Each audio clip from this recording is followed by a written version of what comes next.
Alhera kids haven Shimultali শাখায় ছবক উদ্বোধন অনুষ্ঠান সম্পূর্ণ।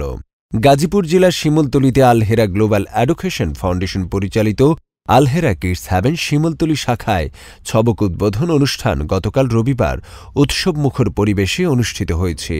অনুষ্ঠানে সভাপতিত্ব করেন তামিরু মিল্লাত কামিল মাদ্রাসার সাবেক আরবি প্রভাষক, আলহেরা গ্লোবাল এডুকেশন ফাউন্ডেশনের চেয়ারম্যান, আলহেরা কিডস হ্যাভেনের প্রতিষ্ঠাতা পরিচালক ও জামিয়াতুল হিরা আল ইসলামিয়ার মোহতামিম ওস্তাজ মাওলানা জাফর আহমদ মজুমদার।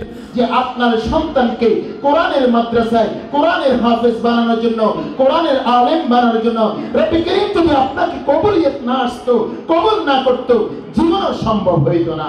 এই জন্য রব্বি করিমের দরবারে আমরা আবার শুকরিয়া আদায় করছি। আলহামদুলিল্লাহ। সম্মানিত অভিভাবকবৃন্দ, আমরা সফল হতে চাই, আমরা স্থায়ী সফলতা চাই।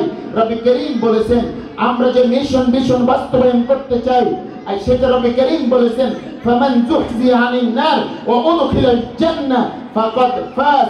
সফল তো সেই ব্যক্তি যে ব্যক্তি দুনিয়া জাহান্নাম থেকে মুক্তির নিশ্চয়তা নিতে পারলো এবং জান্নাতে প্রবেশের নিশ্চয়তা নিতে পারলো। রব্বি করিম বলেছেন ফাকাদ ফাজ, সে সফল কাম হয়ে গেছে, সেই সফল কাম। অনুষ্ঠানে প্রধান মেহমান হিসেবে উপস্থিত ছিলেন ঐতিহ্যবাহী টঙ্গী ইমাম বুখারী রাদিয়াল্লাহু তাআলা আনহু মসজিদ কমপ্লেক্সের খতিব ও প্রখ্যাত আলেমদ্বীন মাওলানা আবু সুফিয়ান।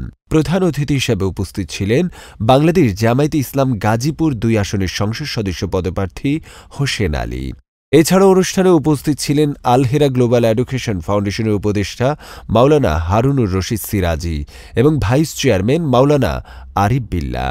অতিথিদের অনুপ্রেরণামূলক বক্তব্য শেষে ১৮৫ জন শিক্ষার্থীকে ছবক প্রদান করেন মাওলানা আবু সুফিয়ান। পরে অতিথি ও শিক্ষার্থীদের হাতে সম্মাননা ক্রেস্ট তুলে দেয়া হয়।